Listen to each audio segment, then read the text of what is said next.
Football. I'm your host, Ishmael Johnson, joined as always by staff writer Carter Yates. How you doing, man? I see you came prepared for the first day of October, the start of spooky season. You got the ghost cowboy hat. I love that so much. One of my favorite new shirts that I got at the Dallas Farmers Market. Really cool stuff down there. If you haven't been, go check it out. It's pretty cool every Sunday, every weekend, I think, Saturday and Sunday. Of course, the other voice you heard is Mallory Hartley. How you doing, Mallory? Hey, good to be here as always. Yeah.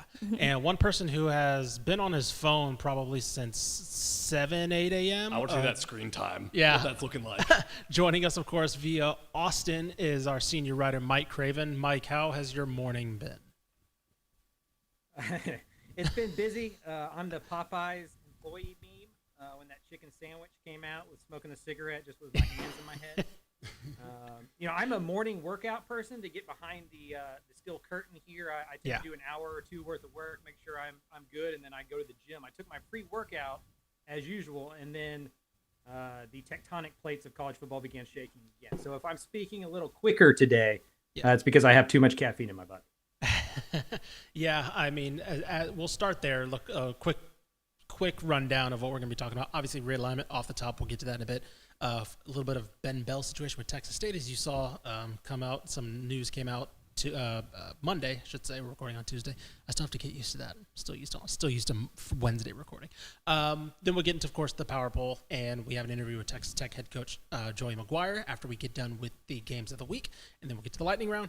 Then we'll get out of here. So, with that being said, Craven mentioned it this morning. Some big realignment news happened a little less than a day after some realignment rumors dropped Monday. Of course, over the weekend, Texas State had reportedly received an invite from the Mountain West.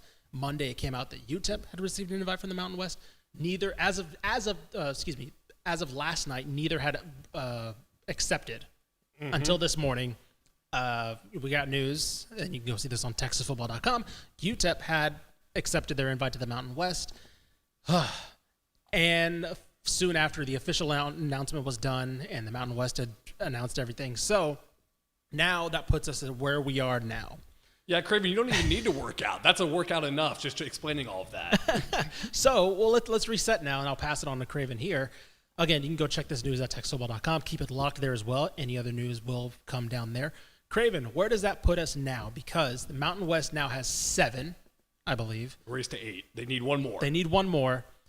The Pac-12, I believe, now has received, Gonzaga has now joined, I believe, in all sports that they play, which does not include football. I'm trying to think of anything else as far as official or joined has gone. No, that sounds I think that's basically it. But that still leaves Texas State. There are 4 options there. Obviously, the Pac-12, no official bid, I believe, has been announced. Mountain West, of course, officially announced their invitation. AAC, they're not even officially rumored to be looking right now at Texas State, but they're in the mix, according to some. And then, of course, they could always just stay put in the Sun Belt. So, Craven, where are we at now with realignment, just encapsulating all of that that's been your morning? Yeah, I mean, for UTEP, it made a ton of sense. They've wanted to be in the Mountain West for a long time now. It's not exactly the Mountain West that they've always wanted to join, but still it puts them back into contention with some WAC teams that they used to play with back in the early 2000s, late 1990s. It's better geography-wise. That Conference USA contract was like $400,000 to $500,000 per school each year for the payout. They expect the Mountain West one to be around $4 million once they get all the money. They're still figuring out the buyout, but that's been around $2 million for schools in the past. And so if you're UTEP and you're going to make 4 or 5 times the money in the television contract, the buyout is understandable and reasonable, and you get to spend less in travel. It all makes sense to go join the Mountain West. But as you mentioned, they still need another team. Pac-12 needs another team. The reason that is you have to have 8 full-time members to qualify for the postseason. So if the winner of the Mountain West or the winner of the Pac-12 wants to be in college football playoff discussions as that G5 spot, G6 spot soon when the Pac-12 comes back, then they're going to have to get to 8. The way that impacts the state of Texas is with Texas State and then Tarleton, right? If Texas State doesn't accept the bid to the Mountain West, which I've heard is more likely than likely, right? That they're going to turn down the Mountain West if they already haven't. Then that means Tarleton's kind of up next. I think the Mountain West would like 2 schools within the Texas footprint. Tarleton's 60 miles from DFW and Stephenville. That's close enough. for some of these conferences to kind of talk them in to that being worthwhile. Travel wise, it makes sense. They got a 24,000 seat stadium nowadays. They have some donors that are motivated to add to that athletic budget. And so I think Tarleton becomes a real option for the Mountain West. And then where does that leave Texas State? I think the American noise was before the trio of Tulane, Memphis, and USF came back to the conference. I think Texas State was going to be an option to come in to the American if those three, maybe if UTSA leaves as well. But once those teams came back and Air Force recommitted to the Mountain West, I think the American may want to stand pat, not share any more money, not split the pie any further. And so to me, on paper, this isn't me reporting. This is just me reading some tea leaves, talking to people, trying to do the best I can to speculate here. I think it's between the Pac-12 and staying in the Sun Belt, and just kind of what that means mathematically behind the scenes for President Dampus, Don Coryell, kind of the decision makers back there. They have to figure out is if the extra travel isn't worth it with the TV contract. I tend to believe that it is, and if the Pac-12 offer does come Texas State's way, it's probably going to accept it. So from my standpoint, from what I know right now, that's kind of where we're at with conference realignment in the state of Texas. Yeah, and for some people who may not understand, on paper, right, you look at, let's not include the TV deal, right? Not everybody are freaks like us and pay attention to that kind of stuff, but we know that's what drives these contracts. Let's look at the on-field football. A lot of people may look at that and say, the Sun Belt, they're very good. They have App State, they have James Madison. You look at that. This all legitimately stems from the Sun Belt locking in a long-term, basically 8 to 10-year deal with ESPN. I believe they initially did that in 2017. They expanded their rights partnership. That deal now extends to 2030, 2031. As you mentioned, that is not a deal that is as lucrative as the Mountain West and the Pac-12. Now, the Pac-12 and the Mountain West have to go to negotiations, Pac-12 next year, Mountain West after next year. But even then, they would presumably, as everybody in the media knows, live sports is everything. And so they will presumably go to another bidder with a deal that could potentially pay out more than what the Sun Belt's doing, because the Sun Belt is locked in to $500,000 to every single school until 2030, 2031. Now, their other revenue shares are a little bit higher, but even total, that's not as much as other schools are offering. So that's where Texas State is, like Craven mentioned. Yes, Texas State would have an ease of travel because the Sun Belt and the MAC are basically and the SEC are basically the only conferences that have any sort of geographical regional prominence. So it does ease travel as far as that's concerned. But with the Mountain West and the Pac-12, yes, there is negatives to having to go back to the drawing table. If you're the Pac-12, for example, right, you're not negotiating with Oregon and Washington's brand anymore. You're negotiating with Boise State and Oregon State. And so, yeah, they're going to offer you less money. But that's still a chance to get more money than what the Sun Belt is getting. So Texas State has that possibility in their mind. They could just say, you know what, we'll just stay here. We're making decent enough funds as it is.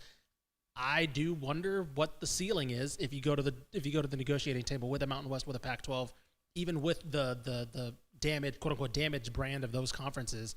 Could you still squeeze out some from a bunch of networks? I think the Mountain West right now has like partnerships across 4 networks: Fox, Warner Brothers, all these different things. If the Pac-12 wasn't able to do it with Oregon, UCLA, and USC, why could they do it with Texas State and Mountain West schools? And that's a fair criticism as well, right? They could not squeeze as much money as they needed to when they had the money brands, and now you're expecting them to get, obviously not the same, but like you're expecting them to negotiate adequately with these brands.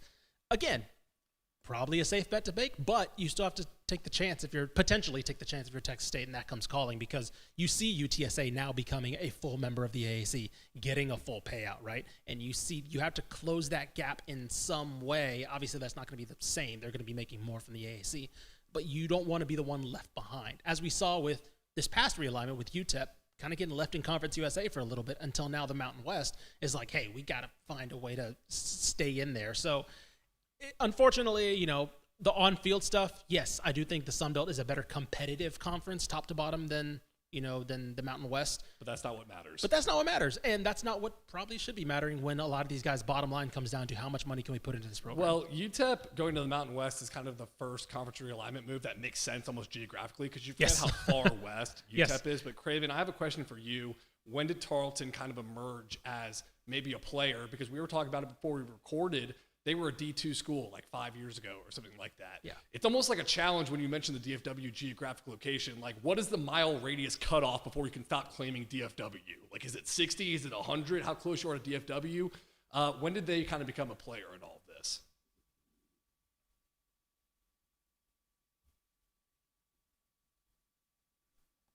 I think you're muted, Craven. Oh, do we lose Craven? Audio? Paging Craven. No, he knows he can hear us. But Okay. Try again. Nothing? Okay. Well, I'll just call him. Okay. I guess if audio's. All right. So while we figure that out, yeah, like we will. You mentioned it.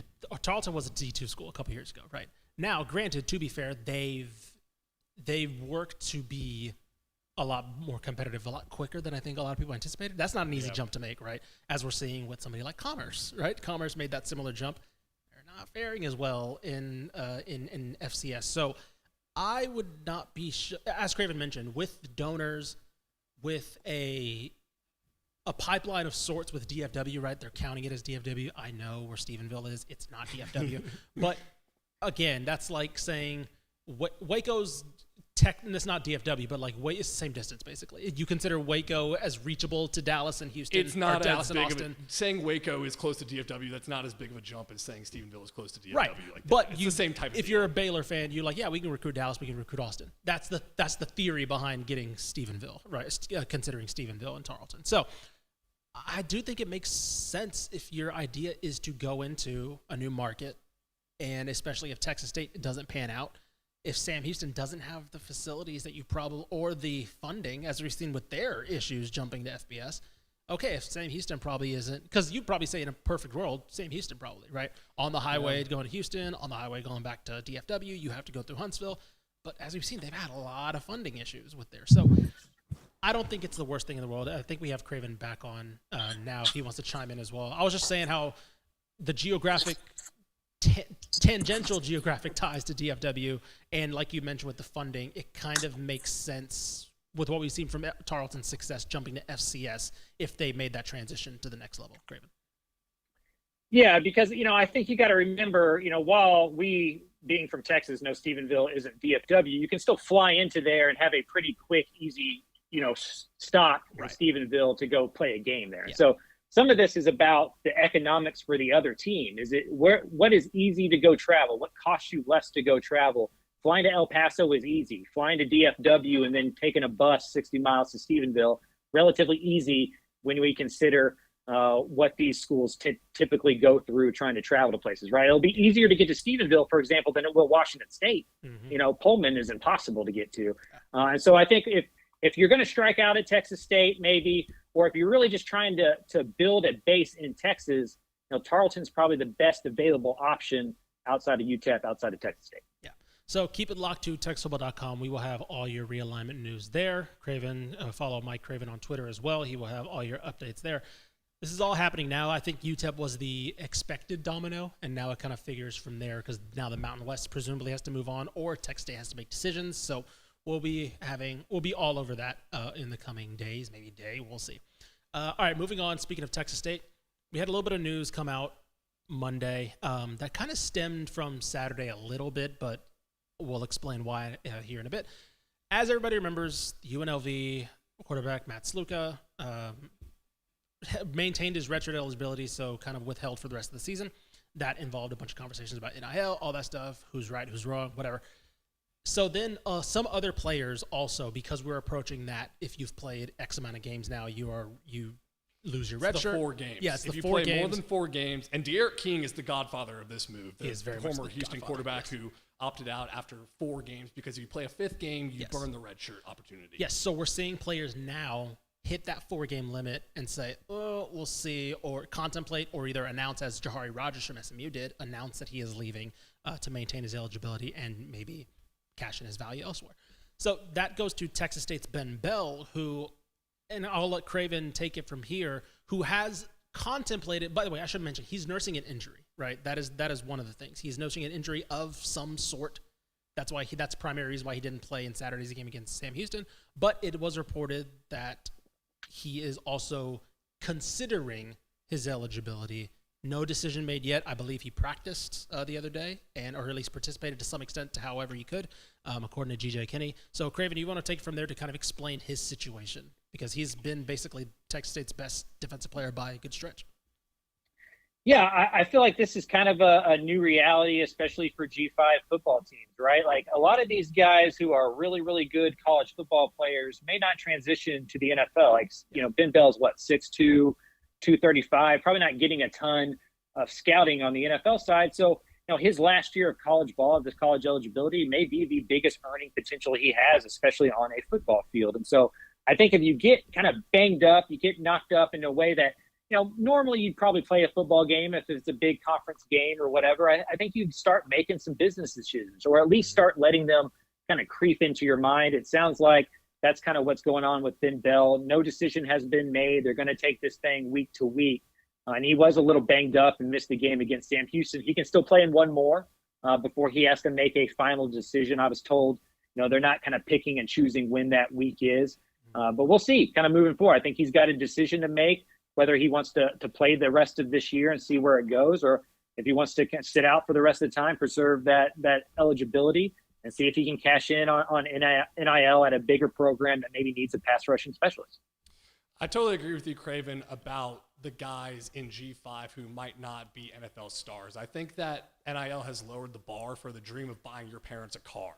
You know what I mean? So it's like, I can now, even if I don't make it to the NFL, provide for my family who's provided so much for me monetarily. And I'll never judge a guy, denounce a guy for using this loophole that the NCAA has to where you can stop after 4 games and then go on to make some more money at a Power 4 school.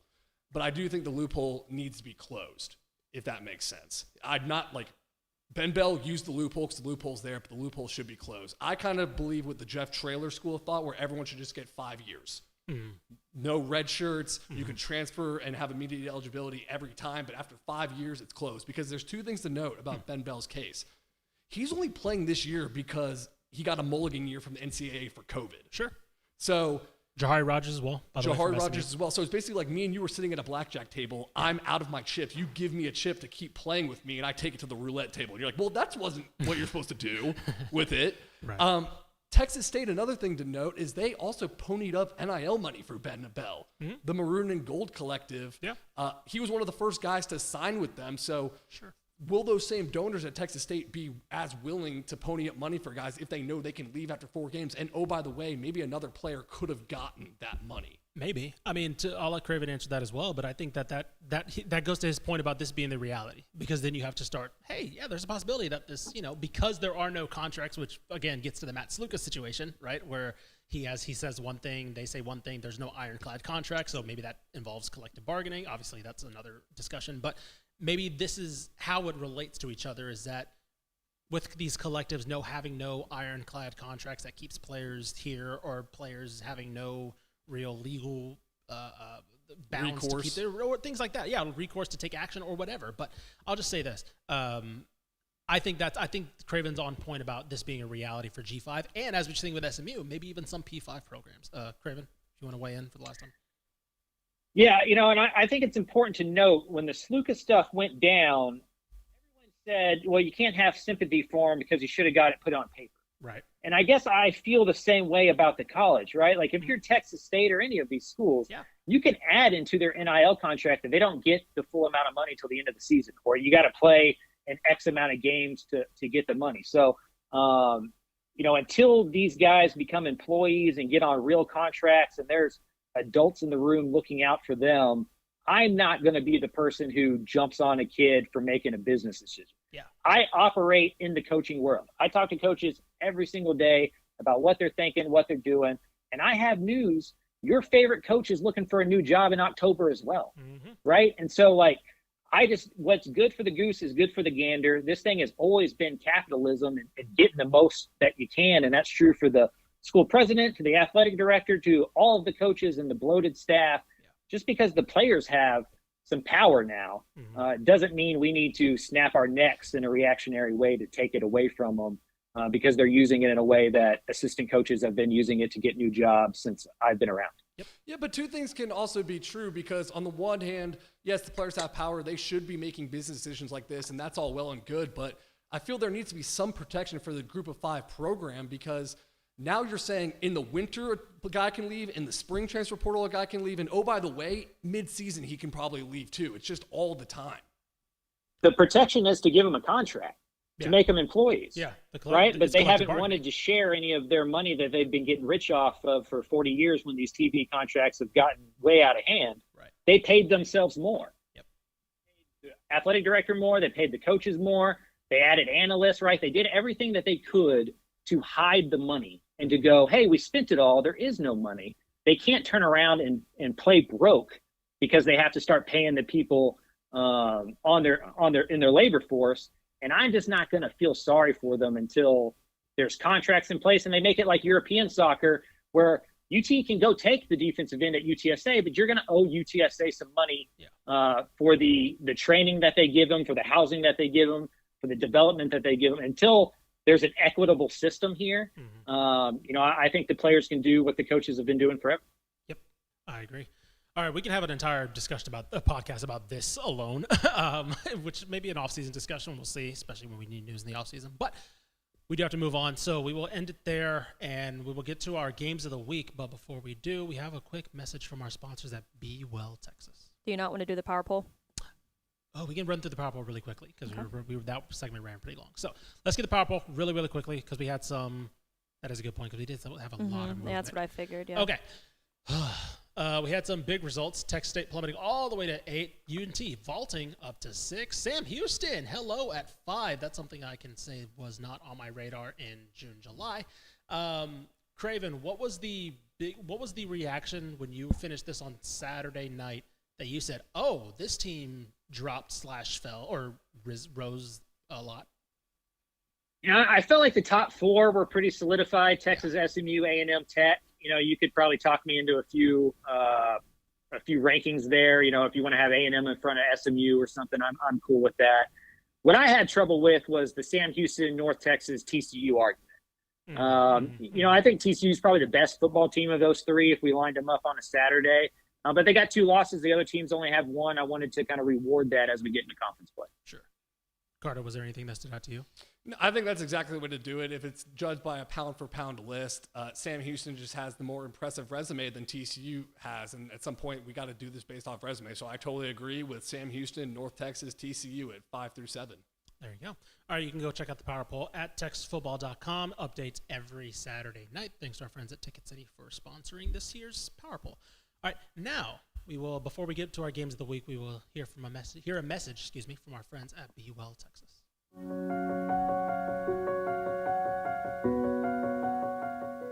Be Well Texas helps people who are struggling with the use of alcohol or drugs.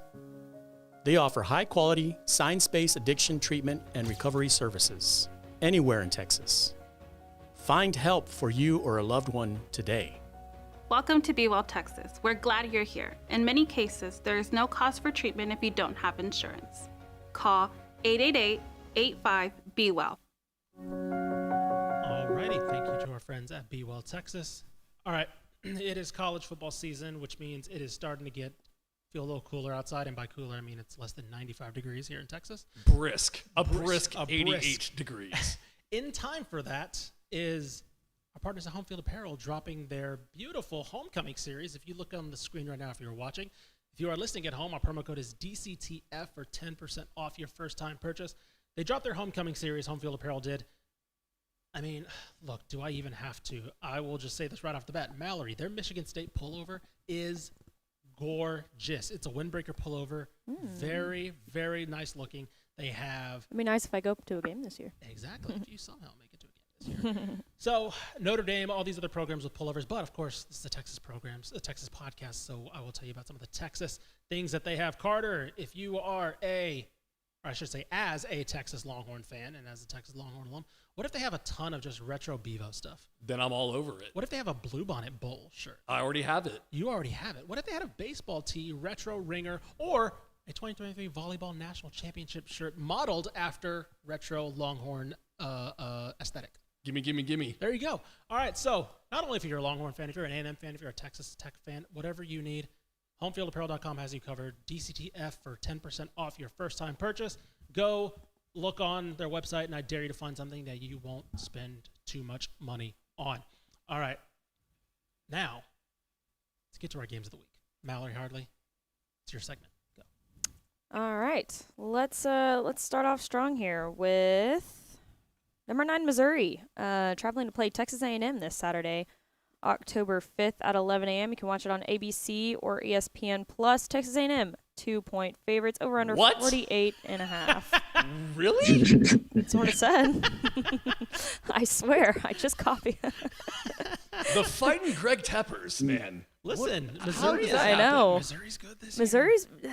They look pretty good against Boston College. I watched really a little good, bit about that game. Even though they needed overtime to beat Vanderbilt, but I think Vanderbilt's also pretty good this year. So They're probably sleepwalking through that game, to be fair. possibly, I don't know. We'll see. Craven. Yeah, I was about to say, Craven, if you want to get in on this, because I heard your laugh as well when you heard that. Yeah. Let's hear it, Craven. I was laughing at Carter's reaction. That was pretty funny. Yeah, I think Missouri's kind of underwhelmed a little bit this year when they played FBS opponents. You know, they beat Murray State, they beat Buffalo, but they win against Boston College by 6.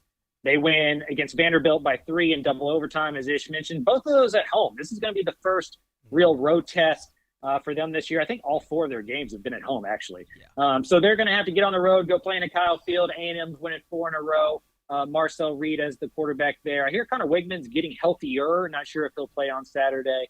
But for me, this is going to be about A&M's run game, A&M's defense. That's going to have to win football games this year. It was nice that Noah Thomas had a big game against Arkansas. But if Marcel Reed can limit the mistakes, he's done that pretty well so far with a lack of interceptions. If they can limit mistakes offensively, get after him defensively, maybe that crowd gets him in the second half. But I'd imagine this line kind of gets down to a pick 'em.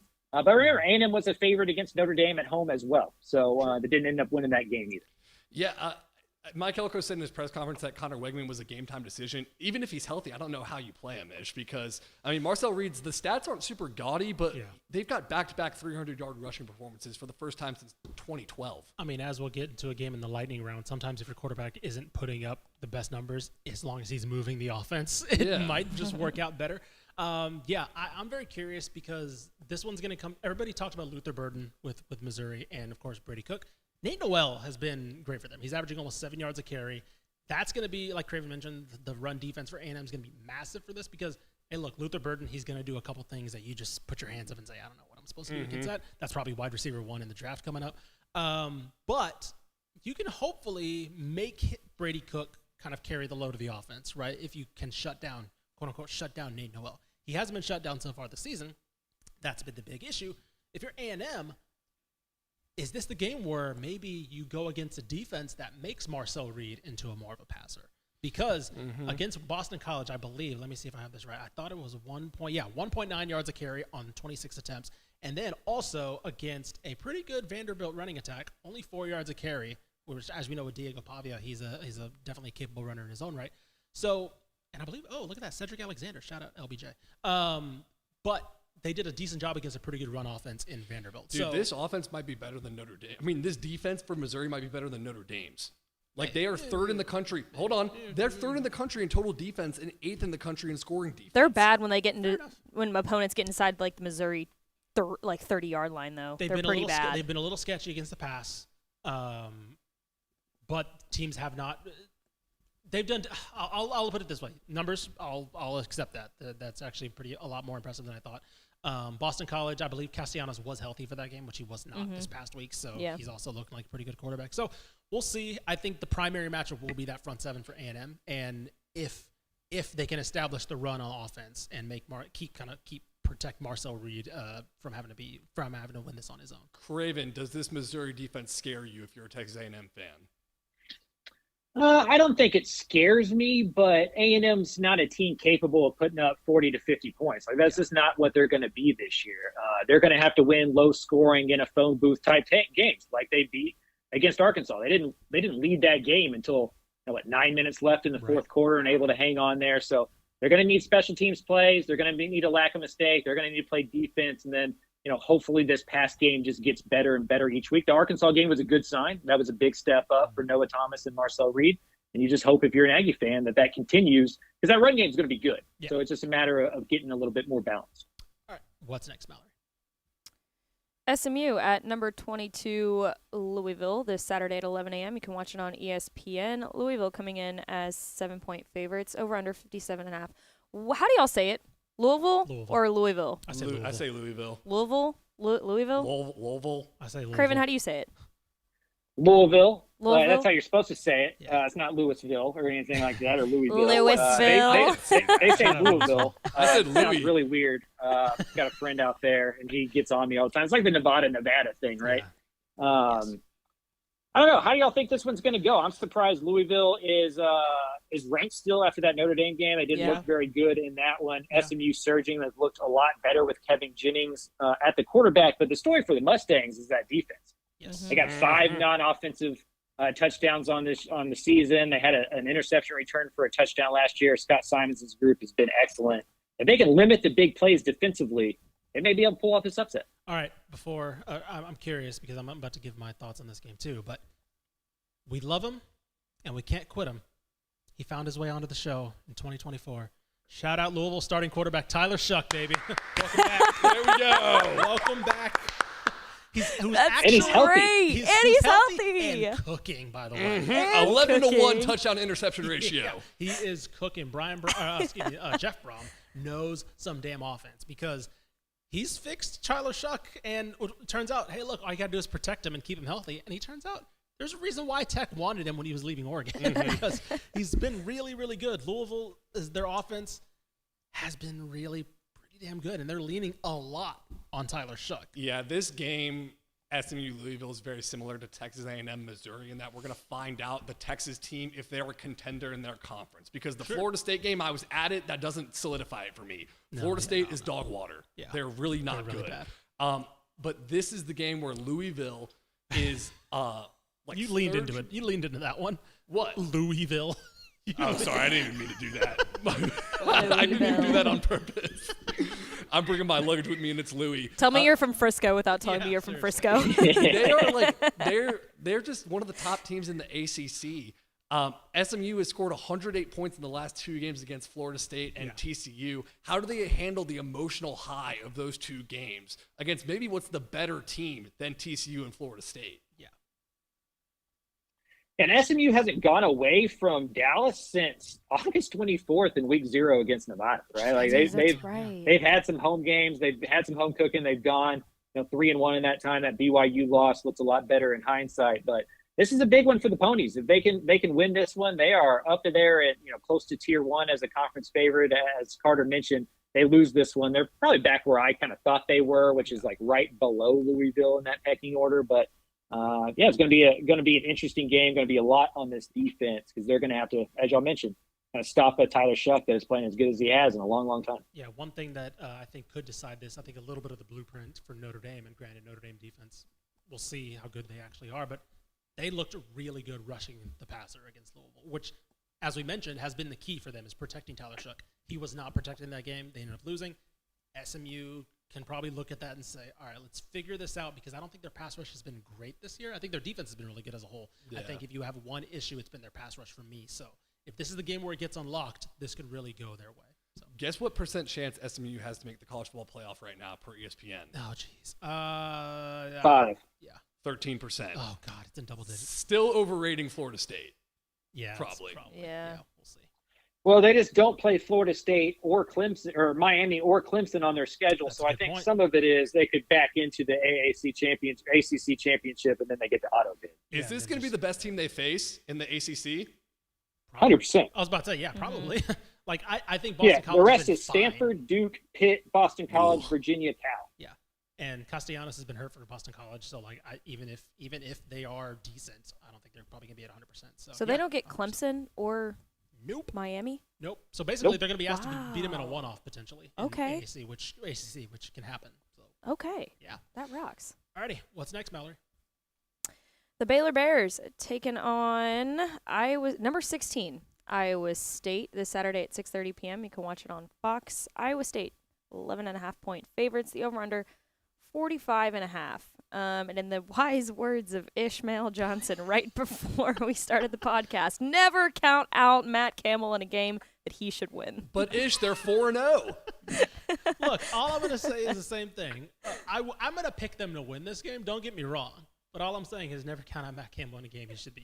Look, it's a whiteout game at night in Ames. It's pretty terrifying. Never count out Matt Campbell. Anyway, Craven, another heartbreaking loss last week for Baylor in a game where a result that is like, I'm trying to figure out how a way to word this because I had similar vibes after this game as I did with Colorado, where I was like, if you just take out the ending to Colorado, you liked how the rest of that game went. If you just take out that horrendous start against BYU, I like how most of that game went. So it's like, but the problem is, of course, that's not how football works. You lost both games.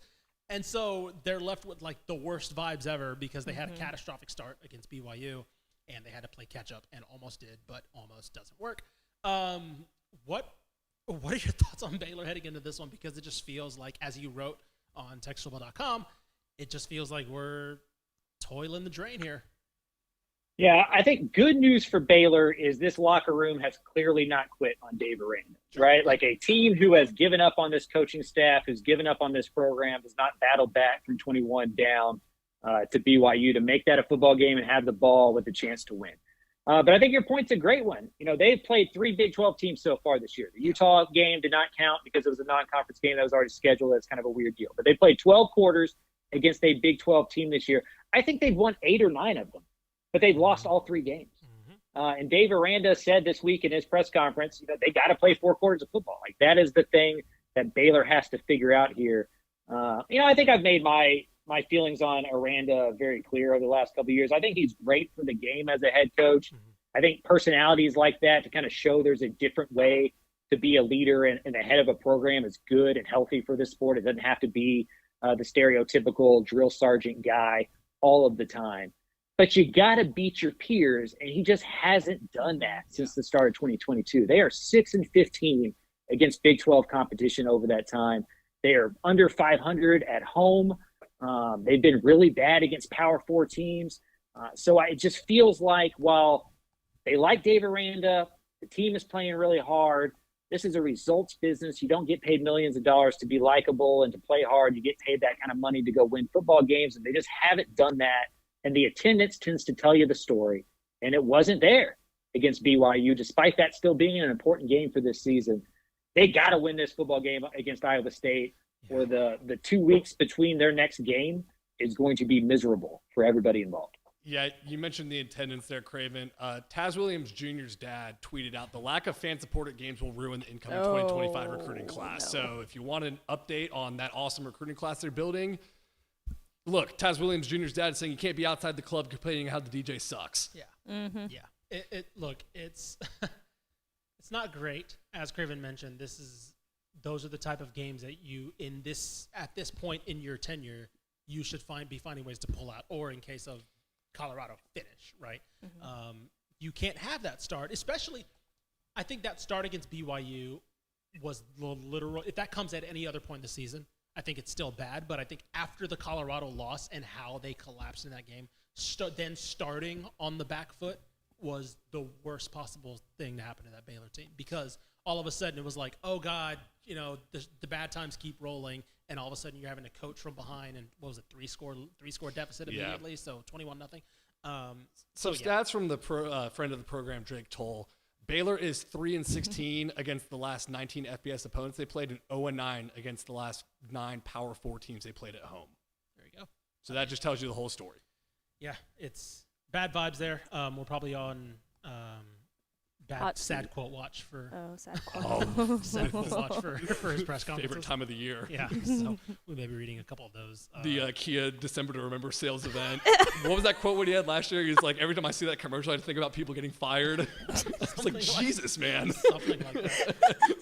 We're about to be getting to that point again, but it is what it is, man. Got to win those games. All right, Mallory. What's next?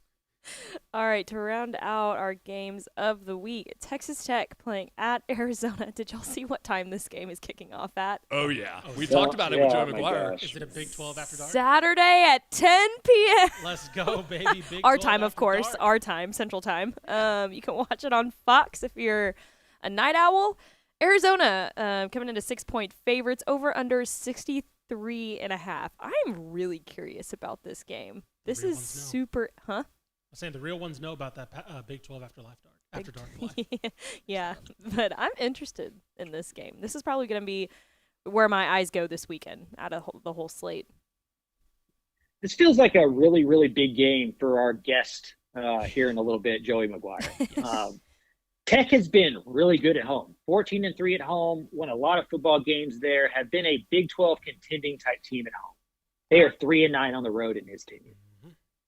10 p.m. against Arizona is not the easiest way to go change that trend. I mean, I don't even know how we should have asked them this. We just kind of ran out of time, but I don't even know what you do to keep your guys busy for that amount of time. Like, you're going to have to get them to nap or something, right? Like, I don't want to treat them like babies, but 10 p.m. is really, really late to go start a football game. So that is one to watch for the Red Raiders, is how they handle that. Baron Morton's been excellent, isn't turning the ball over, being a game manager, and I think that's what the Red Raiders need as long as Taj Brooks can run the football.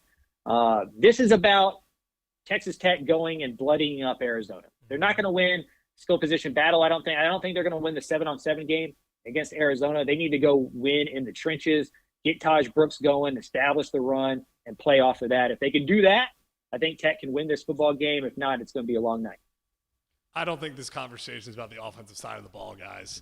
I'm looking at Arizona, and they got quarterback Noah Fafita and maybe the best wide receiver in college football, and Teteroa McMillan, who is 6'4", 215, and had 300 yards in the season opener. Yeah. Is that what the stat was? Yes, he had 300 yards. Yes. Oh, by the way, Texas Tech is the worst passing defense in the Big 12, allowing 309 yards a game. Yeah. I'm nervous about the secondary. So yes, that is the bad news. Here's the good news. Arizona might be one of the worst run defenses in at least the Power 5. Yeah. So there's the blueprint, which of course has been Tech's blueprint since like midway through last season. So to Craven's point, Baron Morton's been excellent, and I think Zach Kintley's finally found that balance that he likes, and the balance that doesn't take the game out of Baron Morton's hands, but doesn't ask him to do too much. He knows that he's going to rely on Taj Brooks, right? He knows it's Taj time, but I think the difference now is that he's able to then, okay, if we get in the 3rd and long situation, we now have the confidence and the pass blocking to put the game a little bit more in Baron Morton's hands without putting everything on his hands. So you can set up the pass, you can run to set up the pass, you can run to, kind of wear the defense down. I think Arizona's the perfect team for that. Here's the thing. I don't think Kansas State's that good this year. Kansas State dog-walked Arizona this year, right? And they did it with a game plan that I'm hoping that Texas Tech not exactly replicate, because obviously Avery Johnson's not Baron Morton, but 235 yards on the ground for Kansas State, over 5.5 yards a rush, 40 carries, right? Avery Johnson threw 23 passes in that game, and they won 31-7. So I think that McMillan's going to get what he's going to get. I think he had 130 yards against Kansas State, but they only scored 7 points. That's my thing. We've seen Tech do it against a good offense already in North Texas. Chandler Morris is still put up his numbers, right? But it was a lot of garbage time. It was a lot of playing from behind, a lot of stuff where they had to start throwing the ball a lot more because they got a big deficit.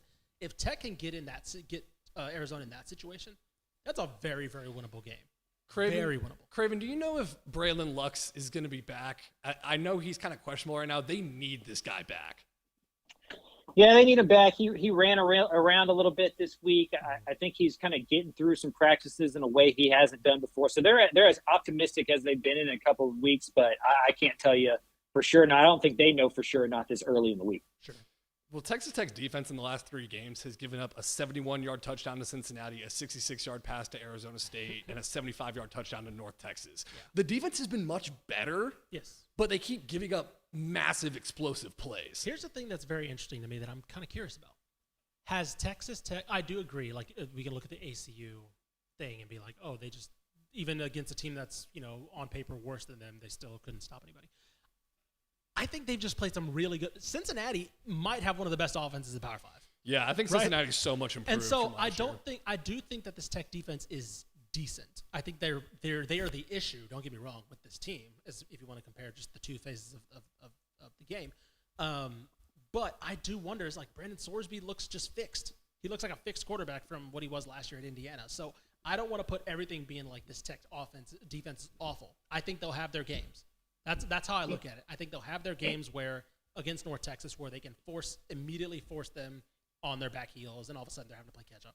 But then I think they're going to have some games where, Brandon Sorsby throws for 400 yards, and they may have to just get in a shootout. I think that's just maybe what they are this year, but I don't think this is going back to the Cliff Kingsbury era where it's 500 yards every game, and they're coming from behind. So, and I'm not sure the Arizona offense is as explosive as we think it was going to be going into the year. They don't have Jed Fish there anymore.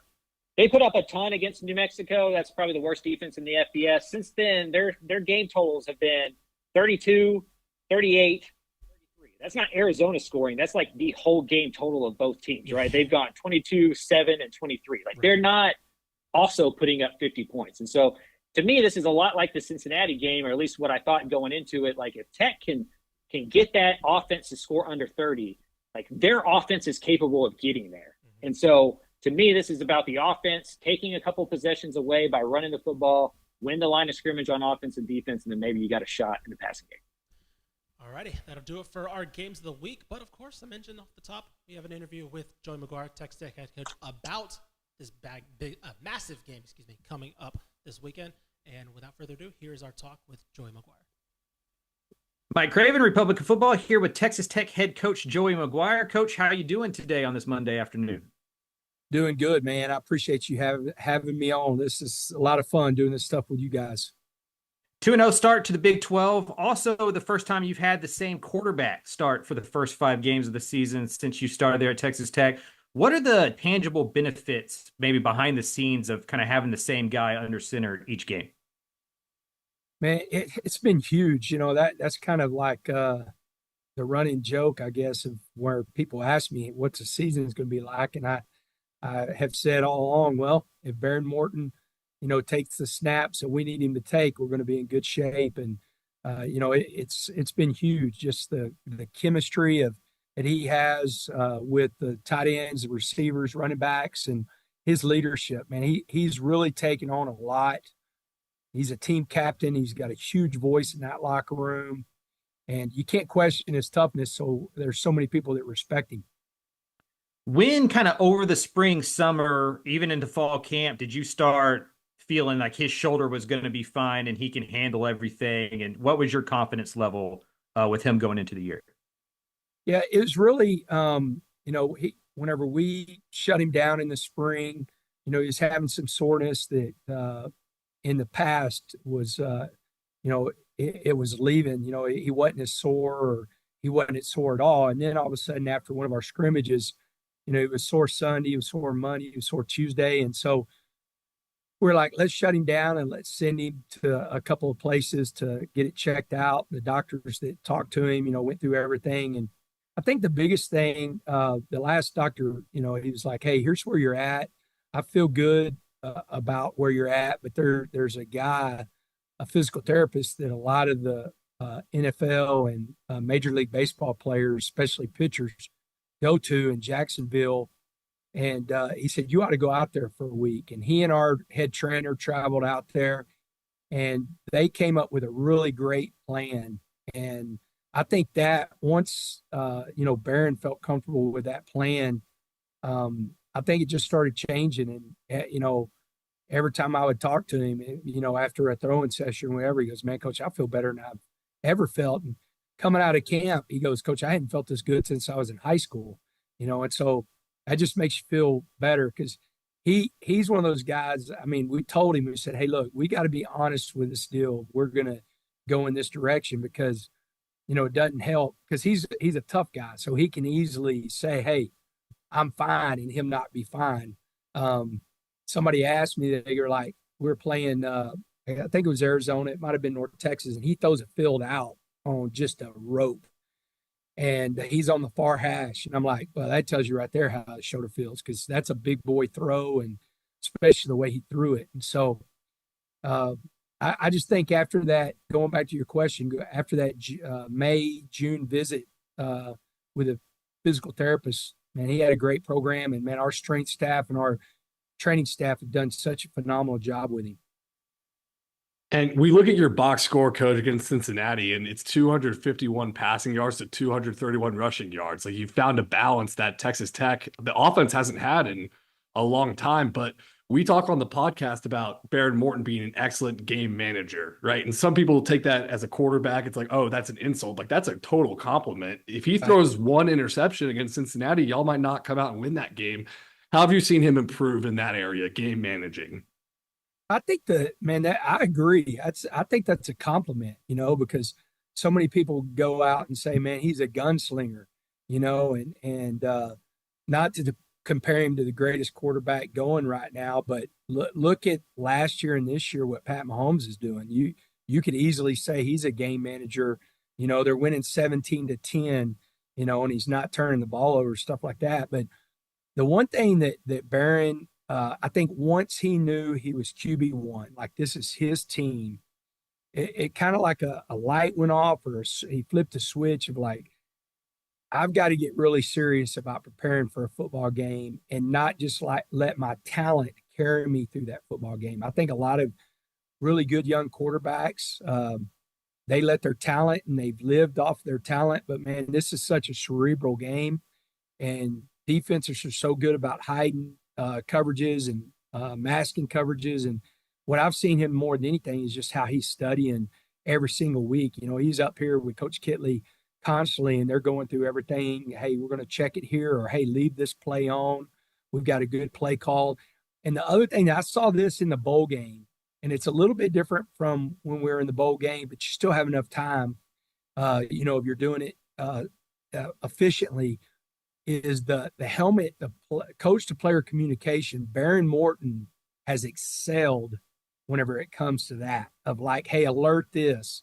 And because they've spent all week long going through all that, he's getting it like that. So it's making a big difference too, of, hey, here comes this, or hey, this is going to be open, or, see this first, make this your first read.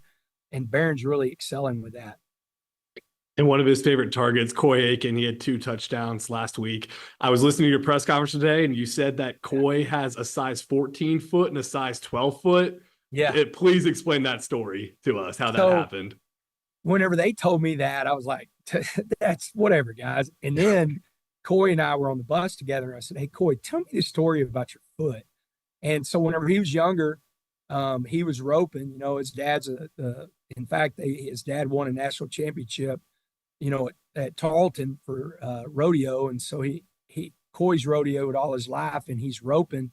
Had a pretty new horse. He stepped off of it. The horse had kind of stepped over the rope, so he kind of spooked, and the horse stepped on his leg and broke his leg.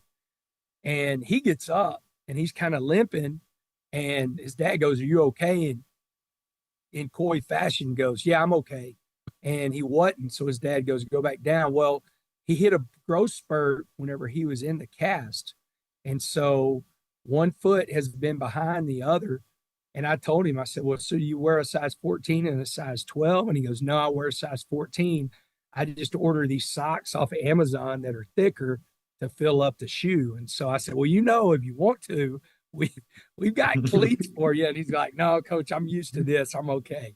But that's typical. I'm telling y'all, that is typical. Coy is just, man, he is so freaking tough. I remember that state championship game where he was playing. He didn't have any offers. Everybody's looking around like, how does this kid not have a bunch of attention? I mean, did you kind of feel like you kind of hit a jackpot there with his lack of attention? Why do you think he didn't have a bunch of offers until y'all came calling? Man, yeah, I was really surprised. It's funny. Clay McGuire's on my staff now, and he was like, man, we were really pushing hard to get him to Washington State, and he's like, I thought we were going to get him. Yeah, I'm always surprised when a guy like that, because, it's different if you're undersized, or if you're 5'9" and you're playing slot receiver, and, it's one of those, like, some guys can get overlooked, or people can justify, well, his size.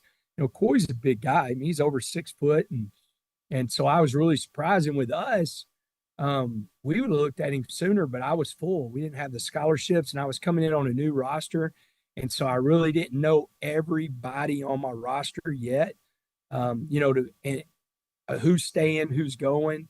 The one thing that I did not want to do is force anyone out the first year, or ask them to leave if it was a situation, in the locker room. I didn't know them well enough to be able to say, hey, I don't know if you can play here or not. And so it worked out perfect, man. We got him to walk on, and by the time he got to campus, we had a scholarship for him.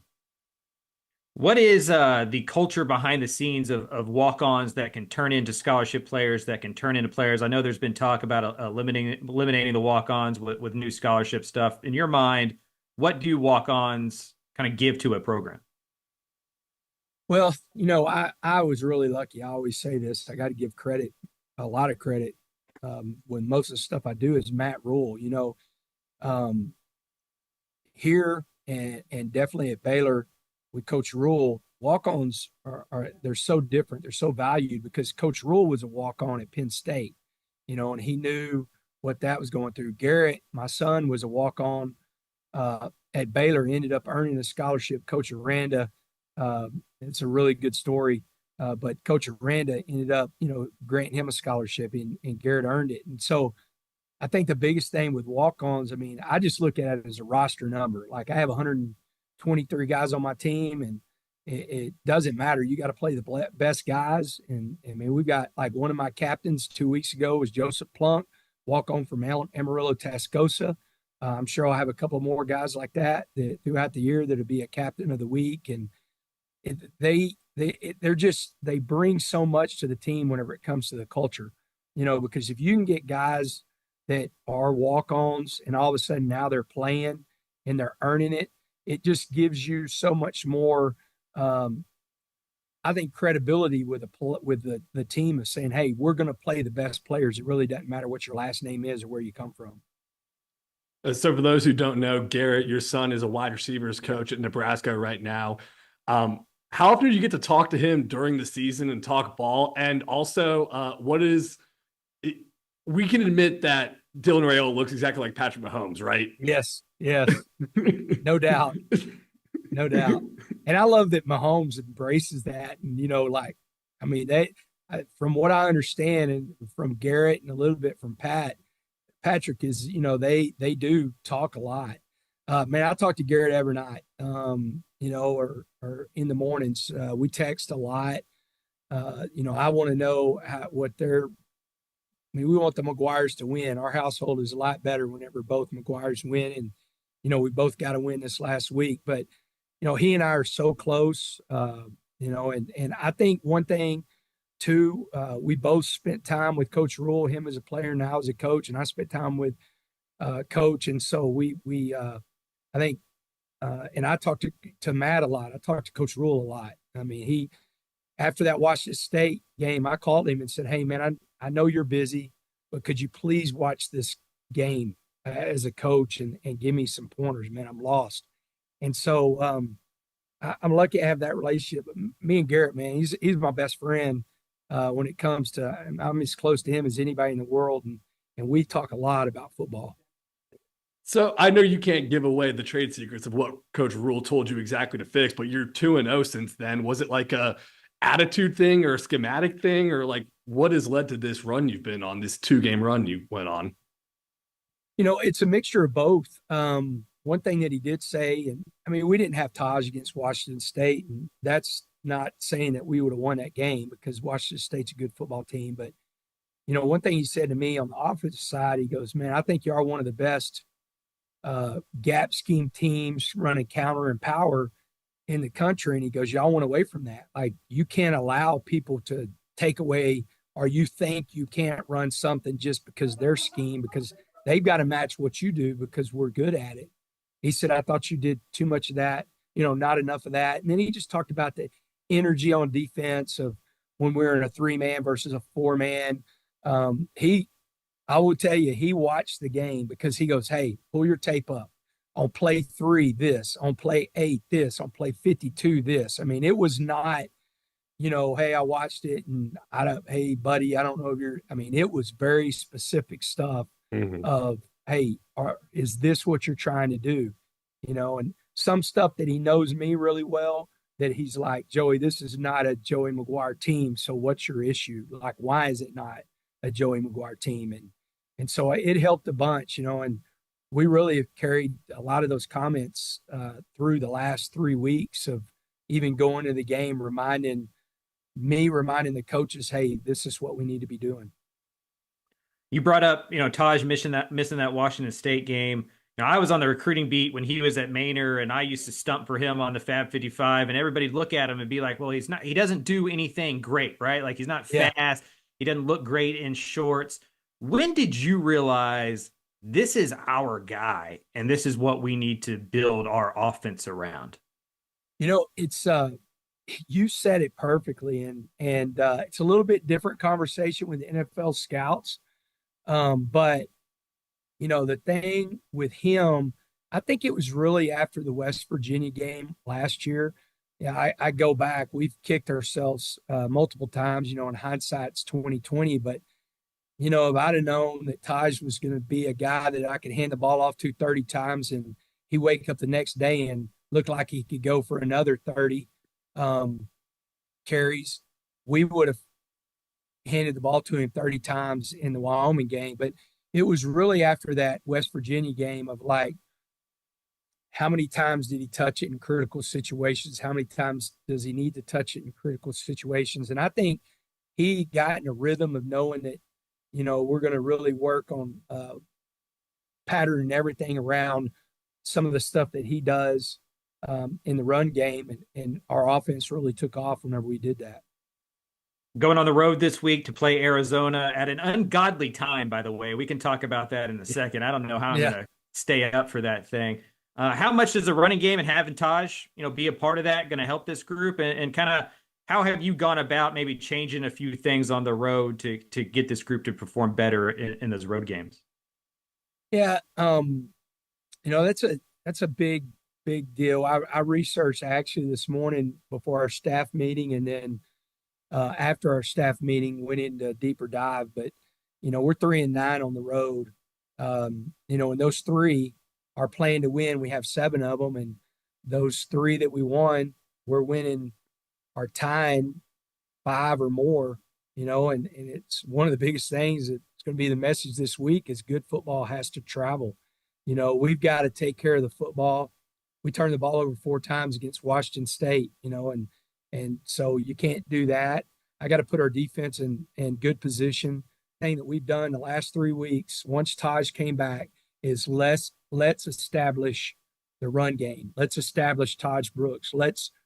He creates a very physical game. And so let's go out and establish it. And so I know I'm not giving any secrets away. If you watch the last 3, we're going to come out and really try to establish the run. That sets up the play action pass. Now, all of a sudden, you've got explosive plays like the play that we threw to Boy Akins, who ended up breaking a tackle and scoring a touchdown. And so that's a big part of what we got to do. We got to get Taj going. Are we going to start getting some Big 12 after dark now with like Arizona adding to the conference? It's crazy. I mean, I the one thing I will tell you I appreciate, it's supposed to be like they're having a heat wave right now. If you can have a heat wave out there because it's always hot. And so when we kick off, it's going to be like 95 degrees at 8 o'clock. And so I guess I can appreciate that it's not going to be as hot as what it is. It's just, it's kind of the new Big 12.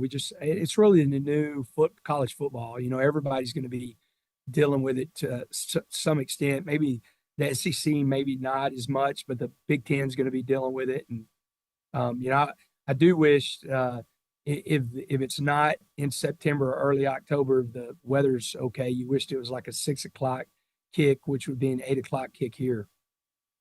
All right, Coach, before we let you go, we know you're a football sicko like the both of us right here. Yes. Former Texas high school football coach. What's your high school football watching schedule like on a Friday night? Can you watch any on a Friday night? Oh, yeah.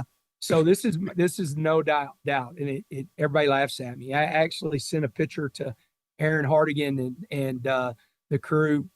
I was watching it, in the hotel room. So what we do, I have my app set up, and we go to the movies on Friday night after we get through dinner, and literally whatever movie it is, I'm kind of watching the movie, but I am following the score. So I have all my commits scores loaded on the app, and then all my buddies, and I know if Allen's winning because of Lee Wigington. I know if Dickinson's winning because of Snelson, and so I'm usually texting those guys after their win, and then we'll be in Arizona, so I'll have the TV. We'll be streaming, the all the scoreboard, of what's going on. And so wherever we're at, if we're outside the state of Texas, my video guy comes up and hooks up the computer to the TV, so I know what's going on Friday night. And then when I wake up on Saturday, our recruiting staff hands me a sheet of paper, and it's an Excel sheet of all the scores of anybody we're recruiting. And so, man, we know, and now we're FaceTiming those guys and saying, great game, or you got to bounce back next week.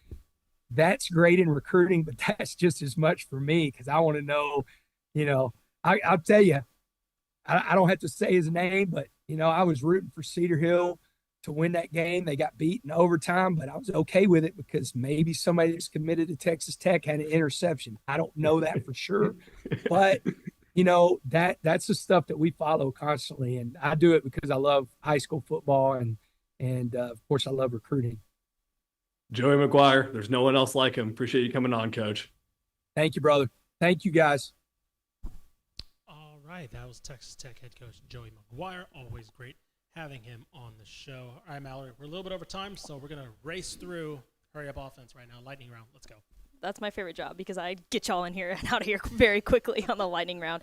Sam Houston playing at UTEP Thursday, October 3rd at 8 p.m. You can watch it on CBS SN. Sam Houston, 10.5-point favorites, over under 50.5. Carter, this one's coming to you.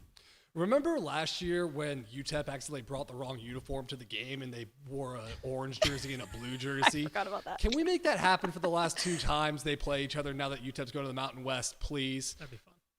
Let's start Conference USA Wednesday nights and Thursday nights. Looking forward to it. Houston playing at TCU Friday, October 4th at 6:30 p.m. You can watch it on ESPN. TCU coming in as 16.5-point favorites, over under 49.5. Craven, this one's for you. This feels like a Willie Fritz special. Friday night's been weird throughout the country. I expect them to cover this game, to not get blown out, but it feels like the Horned Frogs need to win this one. Houston's played 2 Big 12 games, have yet to score in either. Ish, this last one's coming to you. Texas State playing at Troy this Thursday at 6 p.m. You can watch it on ESPNU. Texas State coming in as 14-point favorites, over under 57.5. The days of Troy being a get-right game are here, and it feels weird. Look, they can't stop the run. You couldn't run the ball last week at all when you needed to pad onto your lead. Sam Houston took advantage of that. Established the run. Jordan McLeod's been great. Keep it going. Get back on track. Sunbelt's here. Everything's still to play for. And then a couple teams on their bye week. Texas, UTSA, Rice, and North Texas. But that concludes our Week 6 slate, guys. Awesome. All right. Well, that'll do it for us, of course. We'll talk to you guys, or Craven and Carter will talk to you guys Sunday morning, I believe. You guys are most likely recording with. Yeah, we're gonna be up till 3 a.m. watching Texas Tech play Arizona. Thanks, Tech. Yeah, so listen. Keep track for the recap episode Sunday morning. Should be before all the NFL games get going. Of course, you can listen to us anywhere you get your podcast or any of the Republic of Football shows. If you are a fan of the ROF network, remember you can subscribe to this podcast on its own feed, Republic of Football College Football Podcast, if you want this feed by itself. But of course, we welcome you to stay subscribed to the ROF network.